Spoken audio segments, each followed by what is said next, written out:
ನಮಸ್ತೆ ಮಾಂತರಕ್ಕೆ ನಮಸ್ಕಾರ. ಫಂಕ್ಷನ್ಗಳಲ್ಲಿ ಗಡದ್ದಾಗಿ ಊಟ ಮಾಡಿದ ಮೇಲೆ ಕೊನೆಯಲ್ಲಿ ಬಡಿಸುವ ಒಂದು ರೆಸಿಪಿಗೆ ತುಂಬ ಜನ ಕಾಯ್ತಾ ಇರ್ತಾರೆ. ಜೀರ್ಣಕ್ರಿಯೆ ಜಾಸ್ತಿ ಮಾಡುವ ಈ ರೆಸಿಪಿಯನ್ನು ಇವತ್ತು ಮನೆಯಲ್ಲೇ ತಯಾರಿಸೋಣ. ಐತಾಳ್ಸ್ ಕಿಚನ್ ಎಲ್ಲ ವೀಕ್ಷಕರಿಗೆ ಸ್ವಾಗತ. ಇವತ್ತು ಮಾವಿನಕಾಯಿ ಭರತ ತಯಾರಿಸೋಣ, ಬನ್ನಿ ವಿಧಾನ ನೋಡೋಣ. ಈ ರೆಸಿಪಿಗೆ ನಾನಿಲ್ಲಿ 3 ಮಾವಿನಕಾಯಿನ ಚೆನ್ನಾಗಿ ತೊಳೆದು ತೊಟ್ಟು ತೆಗೆದು ಒಂದು ಪಾತ್ರೆಗೆ ಹಾಕೊಂಡಿದ್ದೇನೆ. ಹುಳಿರುವ ಮಾವಿನಕಾಯಿ ಉಪಯೋಗಿಸಿ ಮುಳುಗುವಷ್ಟು ನೀರು ಹಾಕೊಳ್ತೇನೆ. ಹಾಗೆ ಒಳ್ಳೆ ಖಾರ ಇರುವ 10 ಹಸಿ ಮೆಣಸಿನಕಾಯಿ ಹಾಕೊಂಡಿದ್ದೇನೆ. ಖಾರ ಕಮ್ಮಿ ಇದೆ ಅಂತ ಅನಿಸಿದರೆ 5-6 ಮೆಣಸು ಜಾಸ್ತಿ ಹಾಕೊಳ್ಳಿ.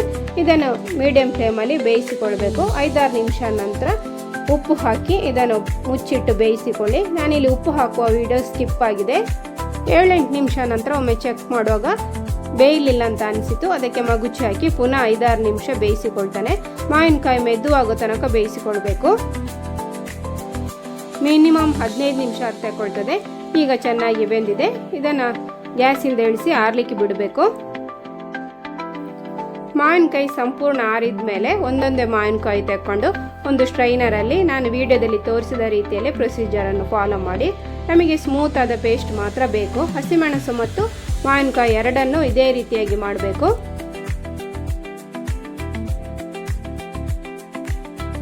ಹುಳಿ ಮತ್ತು ಖಾರ ಜಾಸ್ತಿ ಇರುವ ಕಾರಣ ಇದಕ್ಕೆ ಉಪ್ಪು ಕೂಡ ಸರಿಯಾಗಿ ಹಾಕೊಳ್ಬೇಕು. ರುಚಿ ನೋಡಿ ಸರಿ ಮಾಡಿಕೊಳ್ಳಿ. ಬಾಯಿ ರುಚಿ ಕೆಟ್ಟಿರುವ ಸಮಯದಲ್ಲಿ ಅಥವಾ ಹೆವಿಯಾಗಿ ಊಟ ಮಾಡಿದ ದಿನಗಳಲ್ಲಿ ಈ ರೆಸಿಪಿಯಲ್ಲಿ ಸ್ವಲ್ಪ ಅನ್ನ ಕಲಸಿ ಊಟ ಮಾಡಿ ನೋಡಿ, ಜೀರ್ಣಕ್ರಿಯೆಗೂ ಒಳ್ಳೆಯದಾಗ್ತದೆ. ಫಂಕ್ಷನ್ಗಳಲ್ಲಿ ಕೊನೆಯಲ್ಲಿ ಈ ರೆಸಿಪಿಯನ್ನು ಬಡಿಸುವುದನ್ನು ನೀವು ನೋಡಿರ್ಬೋದು.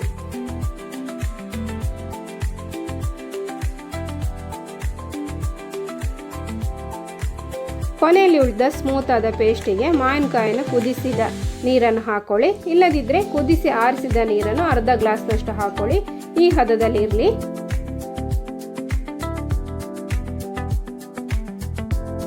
ಇನ್ನು ಇದರ ರುಚಿ ಡಬಲ್ ಮಾಡಲಿಕ್ಕೆ ಒಂದು ಒಳ್ಳೆ ಒಗ್ಗರಣೆ ಕೊಡಬೇಕು.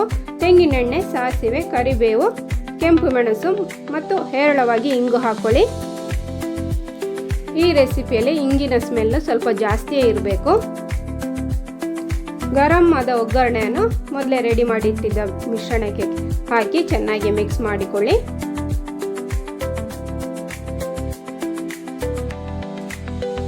ತುಂಬ ಸಿಂಪಲ್ ಆದ ಆದರೆ ಅಷ್ಟೇ ರುಚಿಯಾದ ಮಾವಿನಕಾಯಿಯ ಭರತ ಈಗ ರೆಡಿ ಆಯಿತು. ಇದನ್ನು ನೀವು 2-3 ದಿವಸ ಊಟದೊಂದಿಗೆ ಎಂಜಾಯ್ ಮಾಡ್ಬೋದು. ಈ ವಿಡಿಯೋ ನಿಮಗೆಲ್ಲರಿಗೂ ಇಷ್ಟ ಆದರೆ ಲೈಕ್, ಶೇರ್, ಕಮೆಂಟ್ ಮಾಡಿ. ಹೀಗೆ ಅನೇಕ ವಿಡಿಯೋ ನೋಡಲು ಚಾನಲ್ ಸಬ್ಸ್ಕ್ರೈಬ್ ಆಗಿ. ಇನ್ನೊಂದು ವಿಡಿಯೋದಲ್ಲಿ ಸಿಗೋಣ. Thank you. ಬಾಯ್.